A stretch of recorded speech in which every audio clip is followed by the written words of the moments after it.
Well, let me ask you, what's the worst story that you've covered to this point? Or what's the one story that stood out in your mind out of all the ones you've covered? It's always going to be that this poor girl that her throat was slashed because another girl thought that her man liked her. What? Say that? Hold on. Whoa. What? Real quick, happened in Tamarack, happened in literally my backyard. This girl that I didn't know I went to high school with her. She was actually one of my classes. One of my classmates told me 5 years later. Beautiful girl, hardworking, bought her own apartment. Another girl thought that her man, she's attractive. Right. But she slashed her throat. She came from New York, did the job, flew back to New York, got arrested somewhere. What? Wait a minute. Wait a minute. Came, did the hit, then got back on a plane back home? Yeah. What kind of cold blood? Yo. A month later, they caught her, brought her back over here, made an update. All because that cursed psycho girl thought that the pretty girl was sleeping with her boyfriend or her man or whatever. Not even that. Her man may have just texted her, but she pushed him away.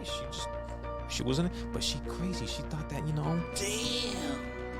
Listen, that was so sad because when I was there, I came back to the scene. At night, they took her body out in a stretcher, wrapped up with foil and bags.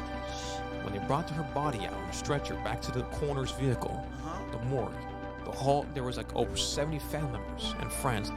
Wait, stop. Let's look at her body. Like, we don't know if we should show you. And then finally the sheriffs, they thought, okay, fine, let's just show you real quick. We want to see if it's her. We want to see, oh my God. Is that protocol, by the way?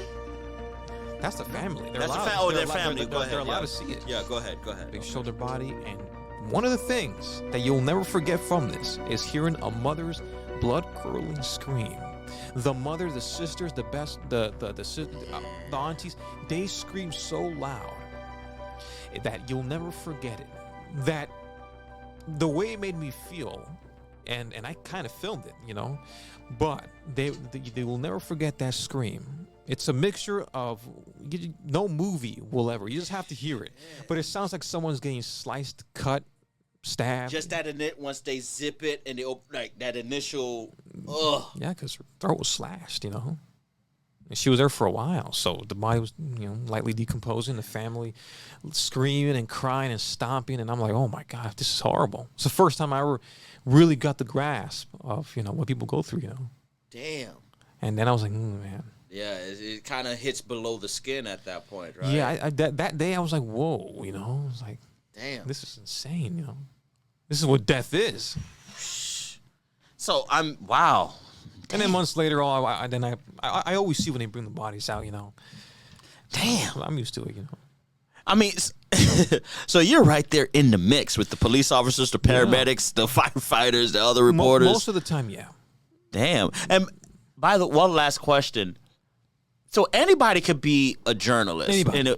You don't need no credentials to be at a crime scene to report something or nothing like that. That is stupid because when the First Amendment says freedom of the press, you can film anything you want.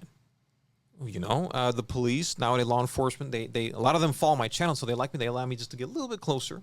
Okay. And I respect the scene. I don't get too close, So they're like, so I get to see a lot of things. You don't need credentials. That's a stupid thing. Unless it's a private event, right. Like you're covering a show and sure, but anybody can be, journalist. Really? But what really makes a real journalist is having the actual equipment, dressing up, going in front of a camera, talking, editing the video, not just having a cell phone video like this. Right, That's a little ridiculous.